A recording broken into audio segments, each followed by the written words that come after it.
Hello guys, कैसे हैं आप सब लोग। Welcome back to my channel real Canadian life. दोस्तों, रिसेंटली मैं कुछ टाइम से ऑब्जर्व कर रहा हूँ और आप लोगों को भी ये देखने को मिल रहा होगा कि यूट्यूब पर ऐसे काफ़ी सारे वीडियोस हैं जिस पर लिखा होता है कि सास्केचुआन पीएनपी इन आईएल्स लो बैंड्स या फिर आईएल्स जस्ट एट 4 बैंड्स। उसके अलावा ऐसे काफ़ी सारे एजेंट्स होते हैं जो इमिग्रेशन कंसल्टेंट होते हैं, उनकी भी जो एड्स चलती है इंस्टाग्राम पर या फिर फेसबुक के ऊपर, उसके ऊपर लिखा होता है कि सास्केचुआन पीएनपी या फिर एसआईएनपी ओनली एट आईएल्स 4 बैंड। तो दोस्तों, आज के वीडियो में मैं आपको ये बताऊंगा कि क्या लो आईएल्स के ऊपर सास्केचुआन पीएनपी आपके लिए पॉसिबल है या नहीं है। क्या उसकी पॉइंट्स ग्रिड होती है कि जिसके अंदर आपको ये पता चलेगा कि आप लो बैंड स्कोर के ऊपर जा सकते हैं या नहीं जा सकते हैं। और फ्रेंड्स, काफ़ी सारे जो व्यूअर्स और सब्सक्राइबर हैं वो मुझसे अपनी प्रोफाइल के बारे में पूछना चाहते हैं। वो जानना चाहते हैं कि अपनी प्रोफाइल है वो कनाडा पीआर के लिए एलिजिबल है या नहीं है, क्या क्या उनके पॉइंट्स होते हैं और क्या पॉसिबल पाथवेज है कनाडा माइग्रेट करने के लिए। काफ़ी सारे लोग मुझसे 1-to-1 पेड कंसल्टेशन लेना चाहते हैं। अगर आप भी मुझसे बात करने में इंटरेस्टेड है तो आप मुझे मेरे इंस्टाग्राम या फिर मेरे Facebook page real Canadian life के ऊपर डीएम कर सकते हैं। तो चलिए फ्रेंड्स, वीडियो में आगे बढ़ते हैं। तो दोस्तों, जो लोग कनाडा पीआर पर आना चाहते हैं तो उनके लिए सबसे सूटेबल जो रास्ता है वो कनाडा एक्सप्रेस एंट्री सिस्टम का है। तो कनाडा एक्सप्रेस एंट्री सिस्टम ये होती है कि आपको 100 में से 67 पॉइंट्स की रिक्वायरमेंट होती है। अगर आप 67 पॉइंट्स में आ जाते हैं या आपके जो पॉइंट्स है वो मोर देन 67 हो जाते हैं तो फिर आप एक्सप्रेस एंट्री पूल के अंदर अप्लाई कर सकते हैं। और उसके बाद जो सिस्टम आती है जिसको CRS पूल बोलते हैं, यानी कि कॉम्प्रिहेंसिव रैंकिंग सिस्टम। तो जो लोग एक्सप्रेस एंट्री में अप्लाई नहीं कर पाते हैं लो बैंड्स होने के कारण, वो लोग सास्केचुआन पीएनपी में अप्लाई कर सकते हैं। तो यहाँ पर मैं आपको शॉर्ट में सिर्फ जो पॉइंट्स की ग्रिड होती है जो एक्सप्रेस एंट्री की वो बताता हूँ पहले, तो आपको ये आइडिया आएगा कि उसमें क्या क्या पॉइंट्स आईएल्स के लिए होते हैं। तो दोस्तों, साइड में आप स्क्रीनशॉट में देख पाएंगे कि जो कनाडा एक्सप्रेस एंट्री सिस्टम के लिए आईएल्स की रिक्वायरमेंट होती है, ये आप ज़रा ऑब्जर्व कीजिए कि यहाँ पर जो CLB 7 है, CLB 7 यानी कि आईएल्स में 6 बैंड जो होते हैं उसको CLB लेवल 7 बोला जाता है। तो जब तक आपके मिनिमम 6 बैंड्स आईएल्स में नहीं आते तब तक आप एक्सप्रेस एंट्री पूल के अंदर अप्लाई नहीं कर पाते हो। तो यहाँ पर हम देखेंगे कि अगर आपके आईएल्स की कोई भी स्किल के अंदर लेस देन 6 स्कोर आता है, यानी कि आपको 5.5 आता है या फिर 5 आता है, तो उस टाइम पर क्या होता है कि यहाँ पर जो मिनिमम CLB लेवल 7 का क्राइटेरिया होता है वहाँ पर आपको 4 पॉइंट्स दिए जाते हैं हर एक स्किल के लिए। फॉर एग्जाम्पल, यहाँ पर लिस्निंग में आपके 5.5 बैंड स्कोर आते हैं, तो यहाँ पर आप पॉइंट्स ग्रिड में देख पाएंगे कि CLB 7 से नीचे चला जाता है, तो उस टाइम पर आपके जो भी पॉइंट्स होते हैं वो पूरे डिडक्ट हो जाएंगे। तो 67 पॉइंट्स करने के लिए काफ़ी सारे पॉइंट्स की रिक्वायरमेंट होती है, जिनमें यदि आपके 4 से 5 पॉइंट्स अगर डिडक्ट हो गए तो फिर आपके लिए एक्सप्रेस एंट्री पूल में आना काफ़ी डिफिकल्ट हो सकता है।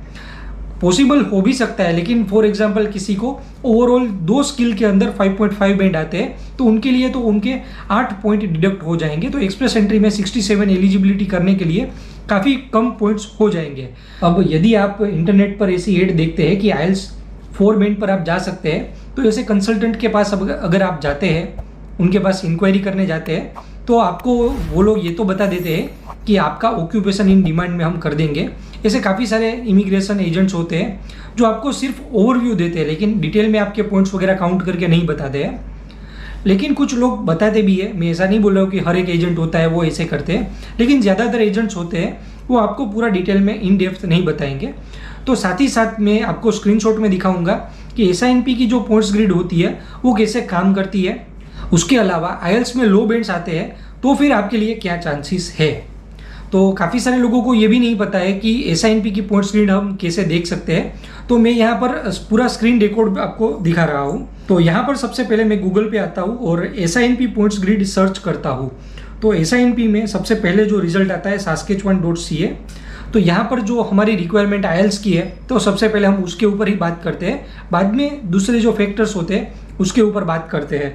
तो यहाँ पर आप नोट कीजिए कि लैंग्वेज एबिलिटी, जिसमें फर्स्ट लैंग्वेज यानी कि आप इंग्लिश या फिर फ्रेंच कोई भी लैंग्वेज को फर्स्ट लैंग्वेज बना सकते हो, तो इसमें आप मिनिमम रिक्वायरमेंट जो होती है वो CLB 4 होती है, यानी कि आईएल्स में 3.5 बैंड्स होते हैं, उसकी रिक्वायरमेंट होती है।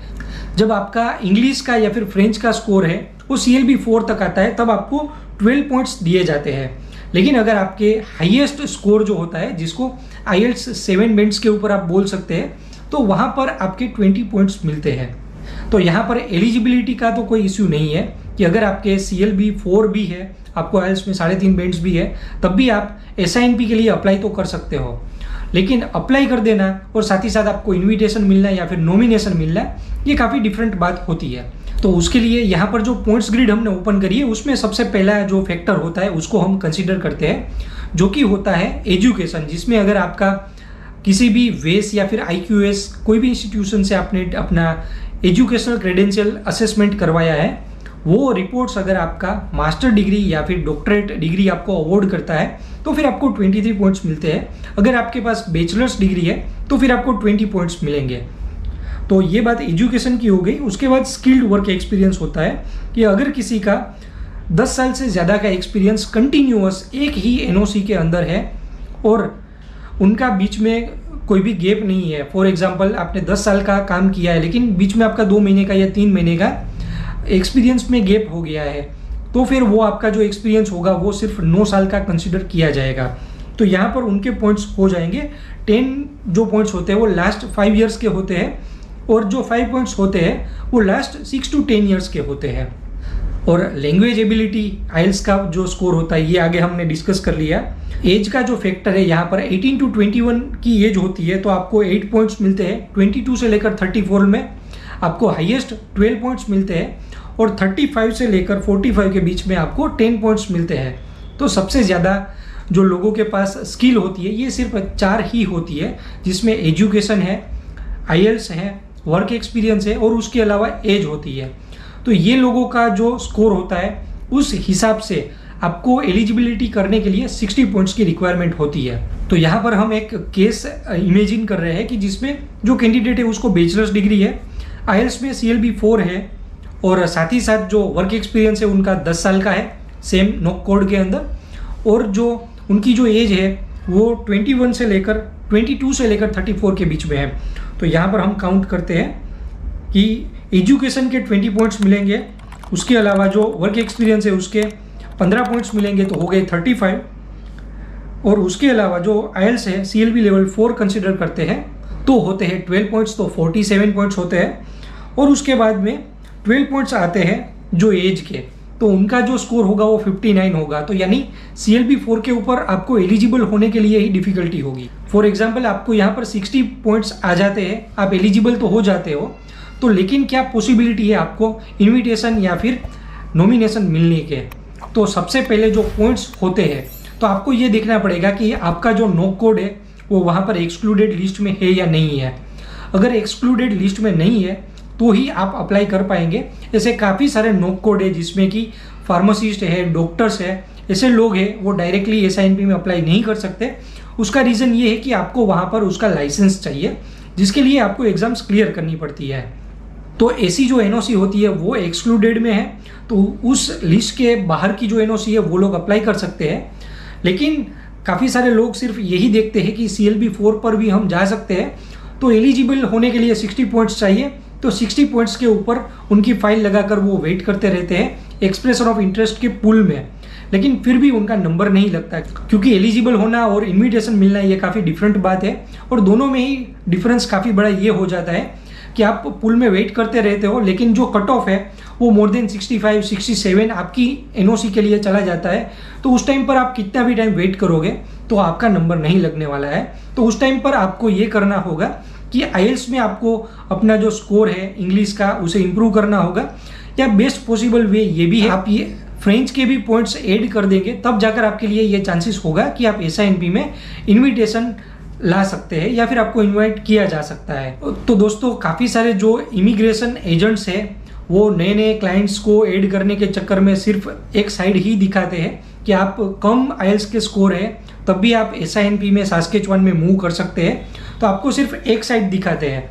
लेकिन जब आप डिटेल में इंक्वायर करोगे या फिर आप खुद से रिसर्च करोगे तब जाकर आपको ये पता लगेगा कि लो बैंड्स पर जाना पॉसिबल तो है, लेकिन आपको उतने पॉइंट्स चाहिए जितने आपको कट ऑफ के लिए रिक्वायरमेंट होती है। काफ़ी सारे यूट्यूब पर भी ऐसे वीडियोस है जो सिर्फ और सिर्फ व्यूज़ के चक्कर में सिर्फ और सिर्फ एक साइड दिखाते हैं। आई होप दोस्तों, उम्मीद करता हूँ कि ये वीडियो आपको पसंद आया होगा और आपको पूरी इन्फॉर्मेशन मिल गई होगी। अगर आपको कुछ क्वेरी है तो आप मुझे इंस्टाग्राम पर डीएम कर सकते हैं या फिर मुझे कमेंट करके बता सकते हैं। दोस्तों वीडियो अच्छा लगा हो तो लाइक शेयर कीजिए अपने दोस्तों के साथ, और चैनल पे नए आए हैं तो चैनल को सब्सक्राइब जरूर कर दीजिए। Thanks for watching the video.